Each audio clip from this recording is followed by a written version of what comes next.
लाजवाब सर्विस। मगर फिर एक वक्त आया कि यही स्टेटमेंट उलट हो गई।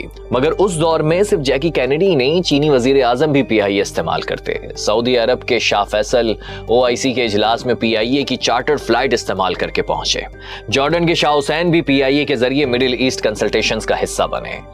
आपको पता है PIA जेट एज में दाखिल होने वाली पहली एशियन एयरलाइन बनी जब बोइंग 707 ने 1960 में लंदन, कराची और ढाका को कनेक्ट किया। 7 घंटों से भी कम वक्त में लंदन से कराची पहुंचकर फास्टेस्ट फ्लाइट का रिकॉर्ड भी कायम किया। 4 कॉन्टिनेंट्स के 62 सीट्स की फजाओं पर हमारा राज था। 70s और 80s में PIA ने DC-10, बोइंग 747 और एयरबस A300 ऑपरेट किए और एशिया में बोइंग 737-300 उड़ने वाली पहली एयरलाइन बनी। उसी जमाने में डायरेक्ट न्यूयॉर्क फ्लाइट्स भी शुरू हुई। अब नेटवर्क टोक्यो से न्यूयॉर्क और अफ्रीका से यूरोप तक फैल चुका था। बल्कि PIA खुद इंटरनेशनल एयरलाइंस को ऑपरेशनल और टेक्निकल मदद दे रही थी। आपको शायद ये भी नहीं पता होगा कि सबसे पहले इन फ्लाइट मूवीज PIA ने शुरू की और ट्रेनिंग सेंटर्स कायम किए। आज की 4 स्टार एमिरेट्स एयरलाइन को उड़ना भी PIA ने ही सिखाया था। ये बातें शायद आपने सुनी हो जो वाकई सच है, मगर फिर हम खुद उड़ना भूल गए, या यूं कहिए कि भुला दिया गया। PIA की परवाज PK 797 के तैयारे में दौरान परवाज तकनीकी खराबी आ गई है। PIA जराये के मुताबिक दौरान परवाज जहाज में खराबी के बाइस परवाज को दमाम उतार लिया गया। असल में बात यह भी है कि शुरू में इस कामयाबी की बड़ी वजह यह भी थी कि उस वक्त PIA का कोई कंपटीशन ही नहीं था। हम एक इमर्जिंग एयरलाइन जरूर थे, मगर 70s तक ना तो गल्फ एयरलाइंस फजा में थी और ना 80s तक एमिरेट्स का कोई वजूद था। इत्तेहाद और कतर एयरवेज भी 90s में लॉन्च हुई, मगर एक एक करके हमसे आगे निकल गई। तो ये समझिए कि शुरू में PIA रीजन में अकेले दौड़कर फर्स्ट आ रही थी। मिडिल ईस्ट का सारा बिजनेस भी हमारे पास था, मगर फिर जैसे जैसे कंपटीशन बढ़ा हम आउट होते चले गए।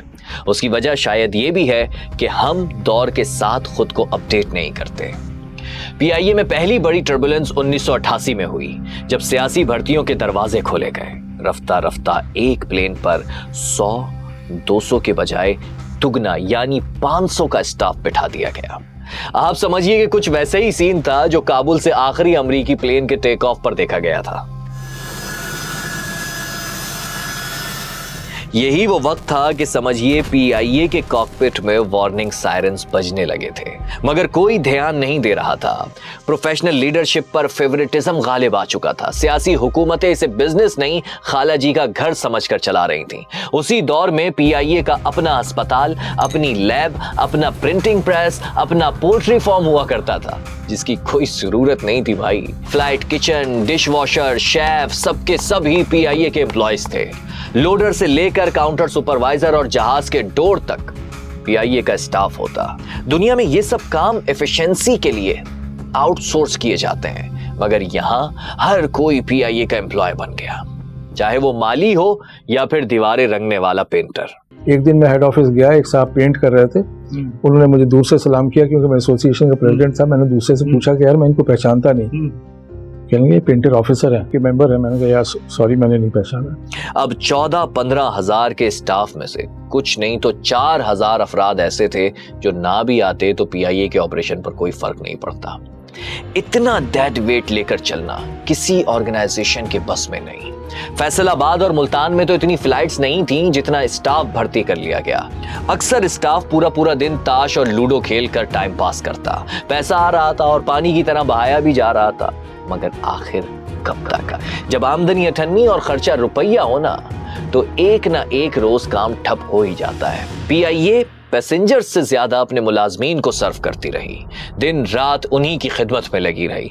अच्छा, PIA वालों का न्यूयॉर्क और टोरंटो से बड़ा गहरा ताल्लुक है। ये दोनों शहर पायलट्स, केबिन क्रू, हत्ता के ग्राउंड स्टाफ के लिए दूसरा घर समझे जाते हैं। PIA एम्प्लॉयज वहां अब इतनी बड़ी तादाद में हैं कि उनकी बाकायदा एसोसिएशंस बनी हुई हैं। जरा अपने आस पड़ोस में नजर दौड़ाएं, जो कोई कभी PIA का मुलाजिम था कब का फैमिली समेत बाहर सेटल हो चुका भाई। और उधर शॉर्टेज ऑफ फंड्स की वजह से तैयारों की रिपेयरिंग रुकने लगी। पुर्जों के पैसे ना होने पर तैयारे ग्राउंड होने लगे। 33 तैयारे थे, अब सिर्फ 16 रह गए। मगर स्टाफ बढ़ने की रफ्तार ना थमी। वक्त गुजरता गया और 1991 आ गया। और फिर दूसरा बड़ा झटका लगा जब पीआईए के जिन्ना टर्मिनल का इफ्तिताह करते हुए मियां साहब ने ऐलान किया कि अब से ओपन स्काई पॉलिसी होगी, यानी सिंगापुर और दुबई की तरह हर एयरलाइन पाकिस्तान आएगी। सबके लिए आसमान खोल दिया गया। पीआईए से कोई कंसल्टेशन ना हुई। 1000 बिलियन रुपीस का ट्रैफिक बांट दिया गया, यानी जो चाहे आए और जितने मर्जी चाहे मुसाफिर ले जाए। अब पीआईए तो जैसे मैंने बताया था कि अकेले दौड़ने की आदी थी, मोनोपोली की पैदावार थी। यहाँ तो मैनेजर भी खुद को गवर्नर समझते थे। टिकट लेना बिल्डिंग कंट्रोल अथॉरिटी से नक्शा पास कराने के बराबर था। और इनके ऑपोजिट फॉरेन एयरलाइन का सिस्टम बड़ा ही फास्ट और एफिशिएंट था। लोग क्या करते, मुसाफिर पीआईए से दूसरी एयरलाइंस पर शिफ्ट हो गए। हुक्मरानों के लिए गल्फ, एमिरेट्स, कतर और इत्तेहाद की अहमियत पीआईए से बढ़ गई। उस दौर में कहा तो ये भी गया था, ये दावा था, क्लेम किया गया था कि इन एयरलाइंस ने बहुत से एहतजाज और धरने स्पॉन्सर किए थे ताकि पीआईए जमीन से लगी रहे। और ऊपर गवर्नमेंट लेवल पर कोई और गेम चल रही थी। एक के बाद एक फॉरेन डेलीगेशन आते और उन्हें प्लेट में रखकर रूट्स दे दिए जाते। उनकी फ्लाइट्स बढ़ती और पीआईए की घटती रही। अब पता नहीं ये सब कुछ किस फेवर के बदले हो रहा था। और वैसे भी हमारी क्या मजाल कि हम अपने अरब दोस्तों के बारे में कुछ कहें। साहब दुबई गए, वहाँ कमिट करा है कि जी हम आपको 10 एडिशनल फ्लाइट्स देंगे। कमिट करा है। यहाँ आके डॉक्यूमेंट बना। वजह क्या थी कि मिनिस्टर साहब ने कहा जी कि मेरे इलाके में आप एक हॉस्पिटल बना दें, एक स्कूल बना दें। इसके अलावा क्या डीलिंग थी मैं नहीं कह सकता, ना मुझे पता है। 2004 में पीआईए ने अपना आखिरी मुनाफा कमाया। उसके बाद सब खसारा ही खसारा। 2007 में यूरोप फ्लाइट्स पर पाबंदी लगी। असल में इंजीनियर्स पर प्रेशर था कि वो फ्लाइट शेड्यूल मेंटेन करने के लिए ज्यादा से ज्यादा फ्लाइट्स लगाएं। लंदन में पीआईए के तैयारे में फॉल्ट पकड़ा गया तो उसे ठीक करने के बजाय फ्रांस भेज दिया गया। वहां ऑब्जेक्शन हुआ तो जर्मनी या एम्स्टर्डम। इसी तरह खराब तैयारा एक से दूसरी जगह घूमता रहा। और फिर जब इन मुमालिक ने, यानी जहां पीआईए खराब तैयारे भेजे जा रहे थे, इन्होंने आपस में इंफॉर्मेशन एक्सचेंज की तो सिर्फ पीआईए पर पाबंदी नहीं लगी, फिर सिविल एविएशन को भी डाउनग्रेड कर दिया। इदारे पर ऐसे लोग बिठाए गए जिन्हें एयरलाइन की एबीसी का पता नहीं था। कभी पायलट नशे में झूमता पाया गया तो कहीं पूरा का पूरा क्रू कनाडा में स्लिप हो गया।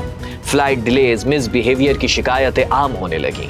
कोरोना के जमाने में पीआईए का तैयारा पायलट की गलती से कराची में गिरकर तबाह हुआ तो एक नया पेंडोरा बॉक्स खुल गया। पीआईए के एविएशन मिनिस्टर गुलाम सरवर खान ने पीआईए पायलट्स के लाइसेंस जाली करार देकर जैसे एक बम दे मारा।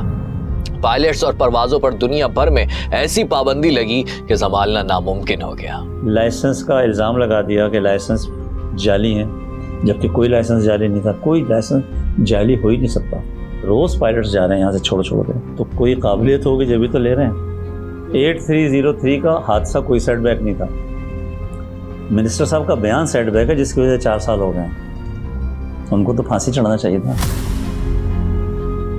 हर आने वाली हुकूमत पीआईए से कमाती और उस पर अफरादी बोझ बढ़ाती। 90s में सियासी अपॉइंटमेंट्स पर आए एम्प्लॉइज एक सियासी जमात निकाल देती तो दूसरी जमात जब इख्तिदार में आती तो फिर वो फुल पर्क्स एंड सैलरीज के साथ उन्हें रीइंस्टेट कर देती। पीआईए को अरबों के धचके लगते रहे, स्टाफ में बददिली फैली, मगर जिसकी हुकूमत उसी की पीआईए। जरा अंदाजा करो, सिर्फ 2004 से 2021 तक 15 साल में 3 पार्टियों की हुकूमत रही। इसी दौरान पीआईए को 500 अरब के लॉसेस हुए। 230 अरब मुस्लिम लीग नून के दौर में, 122 अरब पीपल्स पार्टी के दौर में, 112 अरब पीटीआई के दौर में। और ये मैं खुद से नहीं कह रहा हूं भाई, ये रिपोर्ट नेशनल असेंबली में सबमिट की गई थी। उसके अलावा घपले अलग, तैयारों की खरीदो फरोख्त में एजेंट्स को इंफॉर्मेशन लीक की जाती, नुकसान पीआईए का होता, धरने और एहतजाज बार्गेनिंग टूल्स बन गए, एसोसिएशंस काम रोककर जो चाहती मनवा लेती। 3 बार प्राइवेटाइजेशन की कोशिश नाकाम हो गई। एसोसिएशन और यूनियन डिक्टेट करने लगी। एमएनएस खुलेआम प्रोटेस्ट में शरीक होते, धरने वालों को खाना तक सर्व किया जाता और पीछे फ्लाइट सर्विस ठप पड़ी रहती। ये तो वो सारी वजूहात थीं जिसकी वजह से पीआईए बेचने की नौबत आई। मगर पीआईए बेची कैसे गई, अब उस पर बात करते हैं। लॉसेस हद से बढ़ने पर लोन्स लेकर पैसे लगाए जा रहे थे। मगर दवा के साथ साथ मरज भी बढ़ता जा रहा था। फिर पिछले साल हुकूमत को एक तरकीब सूझी और पीआईए को 2 हिस्सों में बांट दिया, good PIA and bad PIA. नहीं समझ आया? भाई हुकूमत ने पीआईए के 75% शेयर्स बेचने का फैसला किया और 25% अपने ही पास रखे। मगर पीआईए के इस 25% हिस्से को आप बैड पीआईए समझें। उसी वजह यह है कि पिछली हुकूमतों की उन नाअहलियों की वजह से 650 अरब रुपए का कर्जा चढ़ा। ये वो रकम है जो हुकूमत को देनी है। अगर बैंक से लोन लेकर ये लॉस पूरा किया जाए तो भी 10% के हिसाब से 65 अरब रुपए देना होंगे। यानी पीआईए की तबाही की कीमत हुकूमत बरसों चुकाती रहेगी।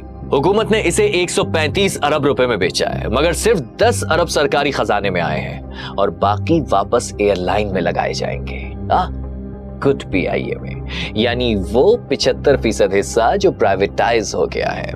मान लें कि गुड पीआईए बेचकर हुकूमत ने 55 अरब रुपए बना भी लिए तो लगभग 600 अरब के कर्जे का बोझ 25% पीआईए के साथ हुकूमत पाकिस्तान पर ही रहेगा। मगर पूरा चांस है कि गुड पीआईए यानी जो प्राइवेटाइज हो गई है उसे अच्छे अंदाज में चलाया गया तो कम से कम कर्ज नहीं बढ़ेगा।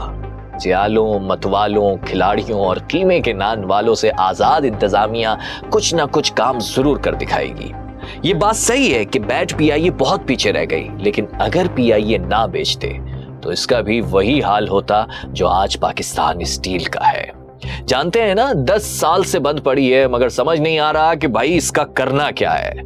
आखिरी बार मुशर्रफ के दौर में ये प्रॉफिटेबल हुई थी, फिर सियासी हुकूमतों ने इसे ताला लगाकर ही दम लिया। अब हाल ये है कि 600 अरब के कर्जों और खसारे पर हर साल 20 अरब इंटरेस्ट अदा किया जा रहा है। मैं और आप जो दूध से लेकर डबल रोटी पर हर चीज पर टैक्स देते हैं ना, इन्हीं पैसों से उसके सियासी मुलाजमीन को घर बिठाकर 2.5 अरब रुपए की तनख्वाह दी जाती है। स्टील मिल का आइकॉनिक ब्लास्ट फर्नेस ठंडा पड़ा है, जहां अब कुत्तों ने खानदान बना लिए हैं। मगर बिजली और गैस के बिल भाई अब भी आ रहे हैं, जिनका हर साल 3.5 अरब रुपए तक बिल आता है। तो भाई हम पीआईए की शक्ल में एक और स्टील मिल बर्दाश्त नहीं कर सकते थे। बैड पीआईए ने गुड पीआईए के लिए एक तरह से वैसी ही कुर्बानी दी है जैसी पार्टीशन के वक्त इंडियंस मुस्लिम ने पाकिस्तानी मुस्लिम्स के लिए दी थी कि भाई तुम जाकर अपना अलग वतन बना लो, हम यहीं पड़े हैं। आज मोदी के आताब में, मुश्किल में है, अजाब में है। खैर, अब सियासत से आजाद पीआईए फिर से परवाज करेगी और जब अच्छी सर्विस देगी तो टैक्स भी आएगा और हो सकता है हुकूमत आगे चलकर 600 अरब का कर्ज भी क्लियर कर दे, अगर नीयत अच्छी रही तो। लेकिन ये बात याद रखना भी जरूरी है कि सही इकोसिस्टम के बगैर पीआईए's privatisation becomes a transaction, not a transformation।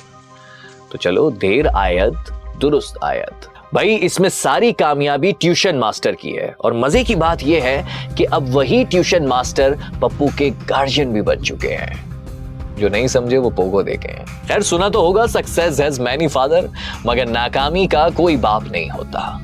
आज पीआईए की इस हालत में फरोख्त पर खुशी मनाई जा रही है, अच्छा है, मगर फरोख्त से पहले पीआईए को इस हाल तक पहुंचाने वाला है कौन? पर तनकीद करते हैं कि गवर्नमेंट का भी छोड़िए ना बैट को, होप फॉर गुड।